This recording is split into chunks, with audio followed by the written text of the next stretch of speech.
May the words of my mouth and the meditations of all our hearts be acceptable in your sight, O Lord, our rock and our redeemer. Please be seated.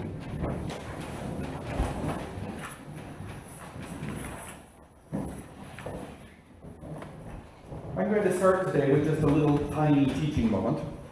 It has to do with the fact that this book, no matter how wonderful it is not complete. In that there are things that were written, that are mentioned in the Bible, that are not included in the Bible, because a group of men got together and decided how big this should be. If it included everything that had ever been written about God and Jesus, we would not be able to carry it around. In our letter from Paul to the Corinthians, Paul talks about this person, and he's actually talking about himself, who was taken up to the third heaven, or to paradise. But nowhere in the Bible does it actually tell you what this third heaven is or what paradise is. Because they're described in a book called Enoch, which was not included. In the book of Enoch, you get a tour of all of the numbered hells and all of the numbered heavens. So we don't know what's special about the third heaven. Paul did know what's special about the third heaven. That's where God is. God lives in the third heaven. It's the one place where humans cannot go while living. Because if we see the face of God, we cannot see the face of God and live. That's where the six-winged seraphs are. Even the angels cover their eyes and their ears when they're in God's presence. But we don't know that because it's not in the Bible. But Paul speaks of it, and Paul obviously knew it very well. So Paul, or as he says, this person that he knows, was taken up into the third heaven and learned things that he cannot share, at least not directly. And it's very important the way he talks about it. Not that he's lying because he's saying it happened to somebody else, but because he makes it not about him. The whole being brought into God's presence and learning things that need to be shared but not spoken of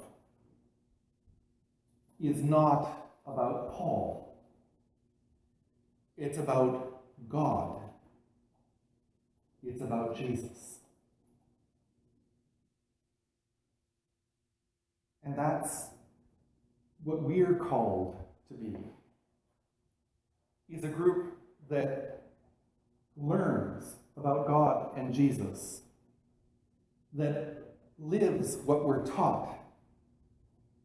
But when we go out and teach, it's not as those that boast, look, we know this, we're doing this, you should do this too. Because that isn't about God, it's about us. That's Paul's message, is that humility. That when we do go out and share the good news, which we are not just asked to do, but we are told to do, it can't be about us.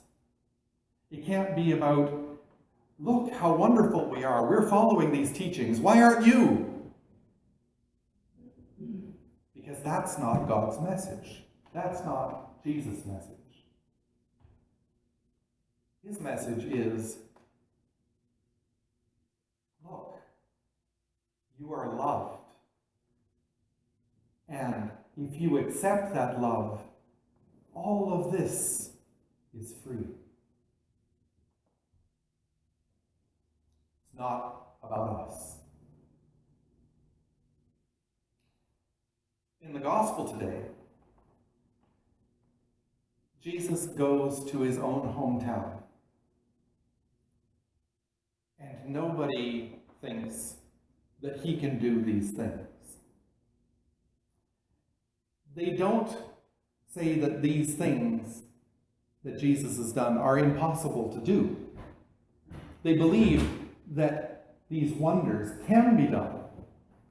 They don't believe that this carpenter, or the son of a carpenter, who has brothers and sisters and a mother and father that live here in this village, no, he couldn't do them.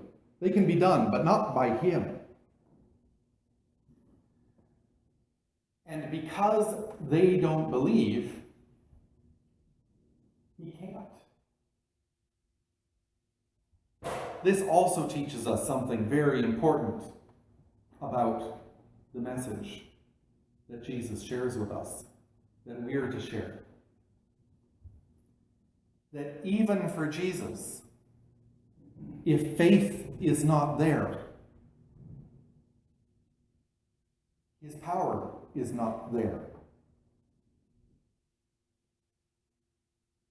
It depends on faith. If we look at last week's gospel reading, where Jesus was walking in the crowd, and the woman that was hemorrhaging came up behind him and touched his robe and was healed.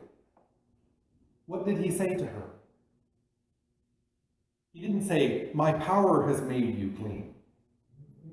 Your faith has made you clean." He felt the power go out from him, but it was her faith that let it happen.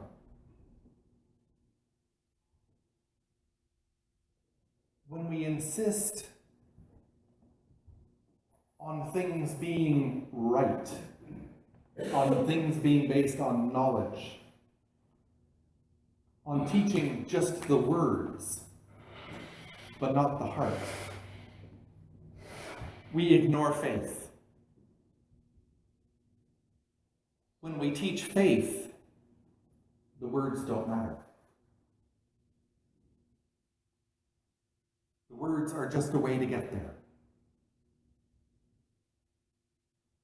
When we believe, and we can demonstrate to others the power of belief, of faith, that is what shares the good news. It will never be shared by saying, "I read this and I know what it means. You need to know this too."